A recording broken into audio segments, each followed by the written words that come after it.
Back in 2008, Marvel began out on a road that many fans hoped they would take. Iron Man had just been released in theatres and was greeted with high praise for its blend of action and comedy, winning over many new fans and introducing to a new wider audience the world of comic books.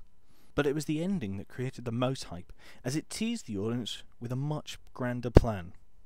This plan would take 4 years, 4 further movies, millions of dollars, and a slim chance that they could pull off what was set to be the impossible. This was the Avengers. The Avengers comes from visionary science fiction writer and director Joss Whedon, whose previous credits have included acclaimed TV shows such as Buffy the Vampire Slayer and Firefly, as well as work on such movies as Titan AE and Toy Story. As for the cast, well, most of the actors who were in the previous movies make a return, such as Robert Downey Jr. as Iron Man, Chris Evans as Captain America, Chris Hemsworth as Thor, Tom Hiddleston as Loki, and Scarlett Johansson as Black Widow. The movie also adds new blood with Kobe Smulders and Mark Ruffalo, combined with a more fleshed out set of roles for previous minor characters, such as Jeremy Renner, Clark Gregg, and Samuel L. Jackson. As far as the story goes, there's not a great deal to tell. The action begins right at the outset, with the Tesseract, last seen in Thor, becoming active, and the audience now being told that this is in fact a doorway to the other side of the universe. From this door emerges Loki with a new, powerful weapon that he wastes no time using to recruit some of the S.H.I.E.L.D. staff to his course, including Hawkeye, as well as many of the other scientists working on the project. Oh yeah, and he kills a few people with it as well. Provoked by this action, Nick Fury, as played by Samuel L. Jackson, activates his Avengers project and begins to recruit his heroes one by one. Their purpose? To capture or take down Loki before he invades and looks to enslave mankind with his newfound and mysterious alien force, known only as the Chitauri. Anything further about the plot and the key moments, which are meant to be a surprise for the audience, will be given away.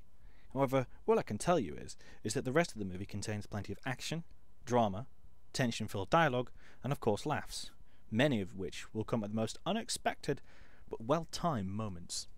This movie follows that recent horrible trend of being shown in 3D, yet The Avengers is also in IMAX 3D, making the 3D feel much more meaningful, while the audience members feel more silly, as they were as what can only be described as scuba goggle 3D glasses. But for once the 3D doesn't take away as much as you think it would, but nor does it add anything. As anyway, it's going to be both a commercial success and a fan favourite, yet alone a big money maker for the studio. But why? Well, this movie keeps the audience continually engaged throughout, and on the edge of their seats, as Whedon encouraged the classic "we know what you know, but you don't know what we know" tool to make the audience think to the amazing things that will happen ahead. Yet this is perhaps the only minor flaw that I can come up with for this movie. It is the relentless pace of the movie, also known as always being at 11, or Call of Duty syndrome. I mean, don't get me wrong, at almost 2.5 hours long, this movie packs in a ton of jokes, plot, drama and stunts, but it is the pace that it is delivered at, and while I thoroughly enjoyed the movie, I felt like I needed a breather by the time the main helicarrier sequence had begun. When you consider the size, scale and ambition of this movie, this minor flaw can be overlooked for the sheer amount of bang that you get for your buck. Which leads me to my final point. Is it any good? In short, yes. This movie is the culmination of many people's hard work and determination to see a project through to the end, and I look forward to seeing more of this project on such a grand and epic scale. Oh, and one final thing.